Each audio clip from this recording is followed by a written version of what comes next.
ज्ञानतिमिरान्धस्य ज्ञानञ्जनशलाकया चक्षुरुन्मीलितं येन तस्मै श्रीगुरुवे नमः। नमामि विष्णुपादाय कृष्णप्रेष्ठाय भूतले श्रीमते भक्तिवेदान्तस्वामिनिति नामिने। नमस्ते सारस्वते देवे गौरवाणी प्रचारिणे निर्विशेषशून्यवादी पाश्चात्यदेशतारिणे नित्यानंद नमस्तुभ्यं प्रेमानंदप्रदायिने कलौ कल्मषनाशाय जानवापतये नमः। नमो महावदन्याय कृष्णप्रेमप्रदायते कृष्णाय कृष्णचैतन्य नामने गौरतुसे नमः। जय श्री कृष्ण चैतन्य प्रभु नित्यानंद श्री अद्वैत गदाधर शिवासादि गौर भक्त वृंद। हरे कृष्णा कृष्णा कृष्णा हरे हरे हरे राम राम राम हरे हरे। हरे कृष्णा। सो आप सभी भक्तों का हार्दिक स्वागत है आज के श्रीमद् भागवतम की चर्चा में। सो हम लोग चर्चा कर रहे थे Srimad Bhagavatam first canto 7th chapter verse number 10। आत्मा रामस्य मुनियो निर्ग्रंथ्यपि उरुक्रमे कुर्वन्ति अहेतुकीं भक्तिं इत्थं भूत गुणो हरि।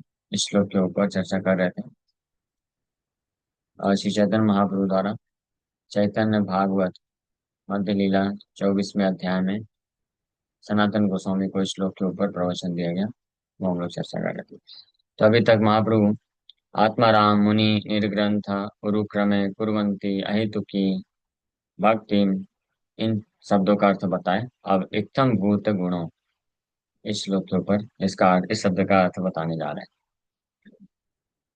हाँ, तो ये इत्थम भूत गुण शब्देर सुनः व्याख्यान इत्थम शब्देर भिन्न अर्थ गुण शब्देर आन। इत्थम भूत गुण शब्द का अर्थ सुनो। Please hear the meaning of the word इत्थम भूत गुण which is found in the Atmana verse। इत्थम भूत के कई मीनिंग है और गुणों के भी कई मीनिंग है। तो इत्थम भूत शब्देर अर्थ पूर्णानंदमय, चार आगे ब्रह्मानंद तृण प्राय है। तो इत्थम भूत शब्द का एक अर्थ बता रहे हैं। द वर्ड इत्थम भूत is transcendently exalted because it means full of transcendental bliss. Before this transcendental bliss, the bliss derived from merging into the existence of absolute Brahmananda becomes like a piece of straw in comparison। इत्थम भूत, इत्थम इत्थम का अर्थ होता है वैसे सच और इस प्रकार के। इत्थम भूत और उसके स्पेसिफिक स्थिति को बताता है, विशेषता को बताता है। इत्थम भूत सच वंडरफुल। एकदम मतलब सच इस प्रकार का, अभूत मतलब वंडरफुल विशेष प्रकार का। तो इसका एक अर्थ क्या है, एकदम भूत का एक अर्थ इस श्लोक में आप लोग बता रहे हैं कि ये एकदम भूत इज ट्रांसेंडेंटली एग्जॉल्टेड, यानी दिव्य रूप से बड़ी। एग्जॉल्टेड को क्या बोलेंगे? एग्जॉल्टेड मतलब बहुत ही ऊंची स्थिति। हाँ, दिव्य रूप से बहुत ही ऊंची पोजीशन है। जिसका मतलब होता है कि फुल ऑफ ट्रांसेंडेंटल ब्लिस, पूर्ण आध्यात्मिक आनंद से परिपूर्ण, जिसके सामने ये जो ब्रह्मानंद भी है। ब्रह्मानंद मतलब मुक्ति मोक्ष है। मोक्ष भी एक जिसके सामने तृण के समान हो जाता है। इसलिए इत्थम भूत का अर्थ है कि वो दिव्य स्थिति, वो दिव्य पूर्ण पूर्ण दिव्य आनंद जिससे प्राप्त होता है और जिसके सामने ब्रह्मानंद यानी मोक्ष मुक्ति भी एक तृण के समान हो जाता है। तो बाकी फिर क्या कहना, बाकी भौतिक जगत का फिर जो आनंद है सुख है वो सब उसके सामने फीका पड़ जाता है। तो ये भगवान के इत्थम भूत गुणों, अभी गुण का मतलब बताएंगे। तो भगवान हरि के जो व्यक्तित्व है, भगवान हरि का जो व्यक्तित्व है उसमें ये क्वालिटी, क्या क्वालिटी है? इत्थम भूत है। उस प्रकार से दिव्य स्थिति में है जिसमें परिपूर्ण मात्रा में, पूर्ण मात्रा में दिव्य आनंद निहित है। और जिसके सामने ये जो ब्रह्मानंद भी है, मोक्ष भी है, यानी ज्ञान मार्ग, ज्ञान कांड, ज्ञान मार्ग के द्वारा जो व्यक्ति आकर्षित होता है या मोक्ष को प्राप्त करता है उस वो भी उसके सामने तृण हो जाता है। ठीक है, आशा करता हूँ समझ पाए होंगे। एकदम भूत तत्साक्षात्करणाह्लादा विशुद्धाब्धिस्थितस्य मे सुखानि गोष्पदायन्ते ब्रह्मणि अपि जगद्गुरु. My dear Lord, O Master of the universe, since I have directly seen you, my transcendental bliss has taken the shape of a great ocean. Being situated in that ocean, I now realize all other so-called happiness to be like the water contained in the footprint of a calf. एक भक्त भगवान कृष्ण का दर्शन प्राप्त करके इस प्रार्थना में बोलते हैं, हरि भक्ति सुबोध दिया हुआ है. I think this verse is spoken by Prahlad Maharaj. Prahlad Maharaj जब भगवान को साक्षात दर्शन करते हैं तब ये श्लोक बोलते हैं कि हे परम भगवान, जगत के नाथ, जगन्नाथ, जब से मैंने आपको देख लिया, आपका साक्षात्कार हो गया, मैं आपको रियलाइज कर लिया है, तो मेरा आध्यात्मिक आनंद एक दिव्य सागर का रूप ले लिया है. मेरा जो आनंद है, आध्यात्मिक आनंद, has taken the shape of a great ocean. और इतना ज्यादा है, और इस दिव्य आनंद के सागर में स्थित होने के कारण अब मुझे ऐसा आभास हो रहा है, रियलाइज कर पा रहा हूँ कि जो अन्य जितने भी प्रकार के सुख हैं सब सो कॉल्ड है, केवल तथाकथित सुख है, वास्तव में सुख है ही नहीं. और उनका कंपैरिजन कैसे कर रहे हैं कि एक बछड़ा होता है, बछड़े के पैर से जो गड्ढा बन जाता है वो खूर, तो उसमें जो पानी है उसके बराबर, बाकी सारे आनंद, ब्रह्मानंद, ब्रह्मानंद, मोक्ष, मुक्ति के बाद जो आनंद मिलता है, फिर ये भौतिक सुख का, भौतिक संसार का सुख तो क्या है, वो तो उसके बराबर भी नहीं होगा, वो तो मिराज है. पानी दिखता है बस दूर से, पानी भी नहीं. ब्रह्मानंद तो कम से कम बोल रहे हैं कि बछड़े के वो प्रिंट से, खुर से जो जगह गड्ढा बन जाता है उसमें जितना पानी है उसके बराबर है ब्रह्मानंद. हाँ, लेकिन कम से कम पानी तो है, कम से कम कुछ तो है. लेकिन भौतिक संसार का सुख को तो मिराज बोला गया है, मृत तृष्णा.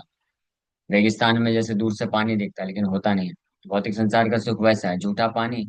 और ब्रह्मानंद, मोक्ष, जो ज्ञानी लोग पाते हैं, मायावादी, सन्यासी, ब्रह्मवादी, ज्ञान निराकारवादी, ये जो सिद्धि प्राप्त करने के बाद जिस सुख का आभास करते हैं, वो बछड़े के पैर से बना हुआ गड्ढे के बराबर, पानी के बराबर है. लेकिन आपका साक्षात्कार, आपके दिव्य स्वरूप का, आपके दिव्य नाम रूप गुण इत्यादि का जो साक्षात्कार मिला, ये दर्शन प्राप्त करके मेरा जो सुख है, वो आनंद के सागर जैसा हो गया है. तो इसको बोलते हैं इत्थम भूत गुण Hari, such are the transcendentally wonderful qualities of Lord Hari. भगवान के इस प्रकार से बड़े ही दिव्य जो है गुण होते हैं, दिव्य अद्भुत गुण भगवान के होते हैं, जो हर किसी को अट्रैक्ट कर लेते हैं. तो इत्थम भूत का ये अर्थ है. ठीक है, श्लोक हमेशा स्मरण रखें कि आत्माराम मुनियो ग्रंथ अनुग्रंथ प्युरुक्रमे कुर्वन्ति अहित किम भक्ति. क्यों ऐसा क्यों करते हैं वो लोग? इत्थम भूत गुणो हरि, भगवान हरि के ऐसे दिव्य अद्भुत पूर्ण रूप से आकर्षित करने वाले गुण होते हैं. सर्वाकर्षक सर्वालादक महारसायन अपनार बल कर सर्व विस्मारण. Lord Krishna is so exalted. Exalted का एग्जैक्ट मीनिंग क्या है, हिंदी में क्या बोलेंगे? उच्च स्थिति, ऊंचा स्तर. अभी क्योंकि बार बार ये शब्द आएगा तो एक बार उसका मीनिंग निकालना. ऊंचा, ऊंचा ही है, उच्च, महान या गौरवान्वित करने वाला, महान. हाँ, exalted. So Lord Krishna is so exalted. भगवान कृष्ण इतने इतने महान हैं that he is more attractive than anything else and more pleasing than anything else. अब कोई कंपैरिजन ही नहीं किया जा सकता. भगवान कृष्ण इतने महान है, इतने महान है कि वो सबसे ज्यादा आकर्षित, से भी ज्यादा आकर्षित, यानी आकर्षण को भी आकर्षित करने वाले रंग भगवान कृष्ण है. हाँ, मोर प्लीजिंग देन एनीथिंग एल्स. सबसे ज्यादा आनंद प्रदान करने वाला व्यक्ति, वस्तु संसार में, उससे भी ज्यादा आनंद प्रदान करने वाले, यानी आनंद को भी आनंद प्रदान करने वाले कृष्ण. आनंद भी अगर बोलेगा मुझे आनंद चाहिए तो उसको कृष्ण के पास जाना पड़ेगा. और आकर्षण नाम का जो वस्तु है, उसको भी अगर कोई आकर्षित कर सकता है तो भगवान कृष्ण है. तो that is why Lord Krishna is so exalted. सर्व आकर्षक, इसलिए कृष्ण का अर्थ ही एक्चुअली में सर्व आकर्षक इति कृष्णा, जो सबको आकर्षित करे वो कृष्ण है. और सर्व आह्लादक, सबको आनंद प्रदान कर सकते हैं और पूर्ण रूप से आनंद प्रदान कर सकते हैं, हृदय को पूरी तरह संतुष्ट करने वाले. इसलिए और महारसायन, he is the most sublime abode of bliss. By his own strength he causes one to forget all their excesses. More pleasing than anything else, सर्व आह्लादक, आह्लादक मतलब प्लीजिंग। एंड महारस आयन, the complete award of transcendental mellows. जितने भी प्रकार के दिव्य रस होते हैं सबके क्या है वो आश्रय है। आयन, आयन, महारसायन, रस आयन। रस मतलब जूस, टेस्ट। इस संसार में भी रस मिलता है ना, पति को पत्नी के साथ कुछ रस मिलता है, ज्यादातर तो विभत्स रस मिलता है। विभत्स रस जानते हैं? विभत्स और भयानक, ये दो रस अभी आजकल ज्यादा मिलते हैं। विभत्स का मतलब होता है ये डरावना, और भयानक मतलब डेंजरस। ये भी रस है एक्चुअली, ये भी जरूरी है। ये नहीं रहेगा तो फिर व्यक्ति का जीवन जो है बोरिंग हो जाएगा। तो भगवान में भी मतलब ये रस रहते हैं सारे, विभत्स रस, भयानक रस, वीर रस, और कॉन्जुगल रस, कॉन्जुगल माधुर्य रस। तो ये पांच तो प्रमुख रस हैं। शांत, दास्य, साख्य, वात्सल्य और माधुर्य रस। लेकिन इसके अलावा सात सेकेंडरी रस भी बताया गया है, जैसे भयानक रस, वीर रस, और डर उत्पन्न करने वाला रस, वंडर, वंडर का रस। इस प्रकार के टोटल 12 रस बताए गए हैं। ये 12 के 12 जो रस हैं, इसके जो मुख्य आश्रय हैं भगवान कृष्ण है, और ये असीमित मात्रा में भगवान कृष्ण से के पास है, वो प्रदान कर सकते हैं। इस लेकिन भौतिक संसार में भी ये सारे 12 रस कुछ कुछ मात्रा में, अल्प मात्रा में व्यक्ति को मिलते हैं अलग अलग संबंधों में। अपने जो है पति के साथ, पत्नी के साथ, बच्चों के साथ, माँ बाप के साथ, सगे संबंधियों के साथ, भाई बंधुओं के साथ, मित्र के साथ, यहाँ तक कि वस्तुओं के साथ भी। जैसे कोई भी वस्तु होगा, एक मोबाइल भी आप रखेंगे तो कुछ से 2-3 साल के बाद उसको आप उसका एक रस महसूस करने लग जाएंगे। वो मोबाइल नहीं रहेगा तो फिर मेरा मोबाइल किधर है, मेरा मोबाइल प्रभु किधर है। तो ये शांति रस है ना, एक शांति रस इसको बोलते हैं। शांति रस मतलब बेचारा मोबाइल प्रभु आपको कुछ नहीं बोल सकता है, लेकिन आप रेसिप्रोकेट कर सकते हैं। शांति रस। फिर दास्य रस का सुख होता है, इसी तरह से सारे सुख हैं। तो भौतिक संसार में जितने भी रस हैं, ये सब क्या है, ये जस्ट इमिटेशन है, नकली है। जैसे सोने का असली आभूषण होता है मार्केट में, और ऐसे जो इमिटेशन ज्वेलरी होती है। इमिटेशन ज्वेलरी जो होती है वो बस दिखता है बाहर से कि हाँ ये सोने का आभूषण है, लेकिन वास्तव में सोने का आभूषण होता नहीं है, वो नकली होता है। तो इसी प्रकार से वास्तविक जो रस है वो महारसायन, न केवल रस बल्कि महारस के अयन है भगवान Krishna, the complete abode of transcendental mellows. और भगवान कृष्ण के पास है, लेकिन उसी का जो डुप्लीकेट वर्जन है, डुप्लीकेट वर्जन इस भौतिक संसार में कुछ लोग प्रदान करते हैं, जिसको इल्यूजन बोलते हैं, डुप्लीकेट, इमिटेशन, इमिटेशन ज्वेलरी जिसको बोला जाता है। सो उस प्रकार से ये जो रस होते हैं दिव्य रस, इसके आगार भगवान कृष्ण कहलाते हैं। और अपनार, अपनार भले करे सर्व विस्मारण, विस्मरण, विस्मारण। So he is the most sublime abode of bliss। सबसे अत्यंत उत्कृष्ट प्रकार के आनंद के आश्रय हैं। बाई हिज ओन स्ट्रेंथ, अपने खुद के इस अपने दिव्य इत्थम भूत का वर्णन कर रहे हैं महाप्रभु कितना सुंदर तरीके से। इत्थम भूत गुणो हरि, इस प्रकार such are the transcendentally wonderful qualities of Lord Hari, Lord Krishna. कि इस स्ट्रेंथ से, अपने खुद के इस प्रकार के बल से, वो किसी भी व्यक्ति को इस संसार के, he causes one to forget all other एक्सटेंसेस।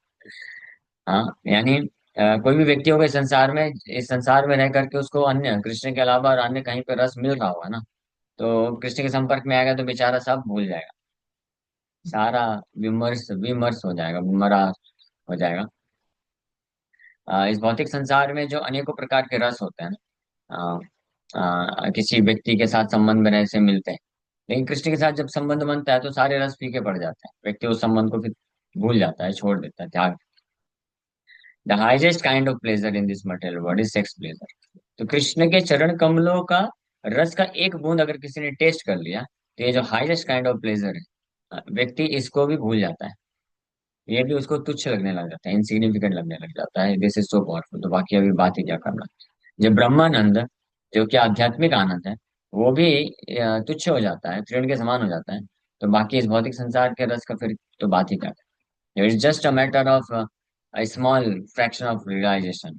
Just ये केवल क्या है, कोई भक्त जो कृष्ण भक्ति में वास्तविक रूप में श्रद्धा के साथ और सिंसियरिटी के साथ अगर लगा है, तो एक बार भी थोड़ा सा भगवत साक्षात्कार कृष्ण के भक्ति का रस का एक बूंद अगर टेस्ट कर लिया, इस भौतिक संसार के सारे जितने भी रस हैं वो सब नीरस पड़ जाएंगे, फीके पड़ जाएंगे। इसको हम दूसरे शब्दों में समझ सकते हैं कि जब तक कोई भक्ति मार्ग में है और अभी भी उसको भौतिक संसार का कोई भी सुख की वासना बची हुई है, कोई भी सुख प्राप्त करने में उसको अच्छा लग रहा है, इज फीलिंग द एक्सटेसी, है ना। मैं मान लीजिए जैसे कोई भक्त है, वो बहुत पैसा कमा लिया, तो उसको बड़ा आनंद आ गया, अगर, है ना। या कोई भक्त है, उसको बहुत सुंदर लड़की मिल गई विवाह करने के लिए। या कोई भक्त है, उसको मान लीजिए बहुत अच्छा जॉब मिल गया। हाँ, या कोई भक्त है, उसको कोई बहुत अच्छा प्रॉपर्टी मिल गया। या किसी को बहुत नाम रोशन हो गया, नाम मिल गया, फेम मिल गया, बहुत सारे फॉलोअर मिल गए। तो इन सब चीजों में से जितने भी इस प्रकार के जो भौतिक आनंद के जो स्रोत हैं, ये मिलने से अगर किसी भक्त को थोड़ा सा भी ऐसा लगता है कि हाँ, आनंद की अनुभूति हो गई उसको उसको वो फील कर पा रहा है, मतलब फिर मतलब उसके लिए ललायत हो रहा है, या उसको मिलने पे वो बहुत ज्यादा प्रफुल्लित हो जा रहा है, तो इसका मतलब अभी तक उसने कृष्ण के भक्ति के रस को टेस्ट ही नहीं किया। क्योंकि कृष्ण के भक्ति के रस का टेस्ट अगर एक बार कर लेगा कोई, तो उसके सामने ये सब जितना भी टेस्ट अगर करने को मिलेगा कभी, समझेगा इसमें वो दम नहीं। नहीं नहीं नहीं, इसमें वो दम नहीं, नहीं मुझे तो वही चाहिए, कृष्ण के भक्ति रस चाहिए। तो उधर ही बार बार भागेगा। जैसे कोई व्यक्ति होता है, जब कोई वास्तविक शुद्ध रूप से शुद्ध घी में बना हुआ, अगर किसी ने कुछ जो है पकवान खाया है, लड्डू खाया है शुद्ध घी में बना हुआ, या कुछ पकौड़े शुद्ध घी में बना हुआ खाया है, तो फिर वो समझ जाएगा, जिसने वो खाया टेस्ट किया है। तो अगर कोई डालडा में बना के खिलाएगा, तो समझ जाए, अरे ये बेकार है, इसमें वो रस नहीं है, ये धोखा दिया, समझ जाए। लेकिन किसी ने अभी घी आज जीवन में कभी तक घी टेस्ट ही नहीं किया, तो क्या है, उसको डालडा में बना के दे दोगे तो मस्त खाएगा बिंदास, बड़ा टेस्टी, है ना। सही बात है ना। हाँ, तो ये रस, कृष्ण भक्ति का रस टेस्ट करना इतना पावरफुल है। तो ये अपनार भले करे सर्व विस्मारण, विस्मारण कर देते हैं भगवान भुलवा देते हैं। कृष्ण अपने इतम भूत गुणों हरि, ये है दिव्य कृष्ण के गुणों का वर्णन। ये ऐसी दिव्य अद्भुत क्वालिटी है कृष्ण के, दिव्यता है इसकी, ये सारे उसको भुलवा देते हैं। इससे संबंधित ये लास्ट में एक प्रसंग बताऊंगा, और फिर आगे और कल चर्चा करेंगे, ये बहुत इंपॉर्टेंट है। इस श्लोक का जो है चर्म या जान प्राण है, ये शब्द है इत्थम भूत गुणों, यही है। इनफैक्ट पूरे भागवतम का प्राण बोल सकते हैं, इत्थम भूत गुणों हरि। पूरा भागवतम, पूरा सृष्टि, सब कुछ है, यही इसी कृष्ण के यही दिव्य है, इतने अद्भुत दिव्य गुण हैं, जिसके कारण सब आकर्षित होते हैं, सब उधर ही अलाइन हो जाते हैं। जैसे चुंबक रख दो बीच में बहुत पावरफुल, तो जो लोहे के छोटे छोटे जो, क्या बोलते हैं उसको, बारूदा होता है, बारूदा होता है, तो अपने आप ऐसे नॉर्थ साउथ के हिसाब से अलाइन हो जाता है सब, उसी डायरेक्शन में। तो इसी प्रकार से कृष्ण के इत्थम भूत गुणों हरि। तो ब्रज में एक एक लीला है, छोटा सा बताते हैं, उसके बाद करेंगे। तो भगवान का, कृष्ण का गुणगान करने का एक सबसे अद्भुत तरीका है, उनका क्रिटिसिज्म करते हुए, क्रिटिसाइज करते हुए, निंदात्मक तरीके से गुणगान। कई बार लोग अच्छा, इसी से अच्छा याद आ गया, मैं कल एक श्लोक पढ़ा, बहुत इंपॉर्टेंट श्लोक था, अभी समझ में आया, तो मैं अब शेयर करके दिखाऊंगा कभी। कई बार लोग सोचते हैं ना कि ये भक्त लोग जो होते हैं ज्यादा ये कर्म कांड का निंदा क्यों करते हैं, ब्राह्मणों का निंदा क्यों करते हैं, देवी देवताओं का निंदा क्यों करते हैं। तो सनातन गोस्वामी उसमें लिखते हैं कि कभी कभी शास्त्रों में, या कोई कभी आचार्य या भक्त लोग जब इस प्रकार से जो अन्य जो धर्म धर्म के प्रोसेसेस होते हैं, कर्म कांड इत्यादि, तो उनसे जब भक्ति का कंपैरिजन किया जाता है, तो भक्ति का जो स्थिति है, एग्जॉल्टेड पोजीशन है, ये महान स्थिति, तो उसके सामने वो सब के सब फीके पड़ जाते हैं। इसलिए ऐसा प्रतीत होता है कि बाकी का निंदा किया जा रहा है, बट बाकी का निंदा नहीं किया जा रहा है, वो भक्ति की महानता को स्थापित किया जा रहा है। ये बात जानना चाहिए। तो इसलिए हमेशा जरूरी नहीं है कि अगर किसी किसी वस्तु, किसी प्रोसेस को या किसी व्यक्ति का निंदा किया जा रहा है, तो वो निंदा हमेशा जरूरी नहीं है, वो किसी अन्य जो वस्तु व्यक्ति है, जो बहुत ही महान है, उच्चतम है, तो उसकी प्रशंसा करने के दौरान वो ऐसा लगता है कि निंदा होता है, क्योंकि वो इतना महान है ना, इसके कारण। एनीवे, तो कृष्ण का गुणगान ये एक निंदात्मक तरीके से भी किया जाता है, क्रिटिसाइज करके भी, और वो सब सर्वश्रेष्ठ गुणगान होता है। तो एक महान आचार्य लिखते हैं कि ब्रज में एक गोपी के घर में नई नवेली दुल्हन आई, और उसको बोलते, देखो, अगर तुम इस संसार में रह करके भौतिक सुख को भोगना चाहती हो, अगर तुम नहीं जानती हो कि तुम्हारा घर गृहस्थी जो है बर्बाद हो जाए, तो वो एक लड़का है यहाँ पे, हाँ, दिव्य पुरुष, ट्रांसेंडेंटल बॉय, श्याम वर्ण का, मोर पंख लगा के रखता है, कमल नयन है, और तिरछा त्रिभंग मूर्ति में खड़ा होता है, और ऐसे एक फ्लूट लिए रहता है और बजाता है। इतना वर्णन की तो हो गया, उसी में काम हो गया। बोले तो उससे दूर रहना, उसका दर्शन मत करना। तो इस प्रकार से जब वर्णन करके बता रहे थे कि कौन से लड़के से, ब्रज में एक ऐसा लड़का है श्याम वर्ण का, उससे दूर रहना, नहीं तो तुम्हारा सब घर गृहस्थी बर्बाद हो जाएगा, तुम्हारा मति और कहीं नहीं लगेगा, तुम्हारा मति पूरी तरह से हर जाएगा, हर लेगा वो। तो वो तो सुन करके बेचारी आदि तो वहीं पे खत्म हो गई। फिर बोली, फिर उसके अंदर तीव्र इच्छा आ गई कि ऐसा कौन है, ऐसा कौन है, मुझे दर्शन करना है। अभी फाइनली जब दर्शन एक बार कर लिए तो हो गया 100% बर्बाद। तो ये भगवान कृष्ण के इत्थम भूत गुणों हरि। ओके। हरे कृष्ण, कल हम लोग और इसके ऊपर विस्तार से चर्चा करेंगे। हरे कृष्ण, किसी वक्त का प्रश्न है तो पूछ सकते हैं।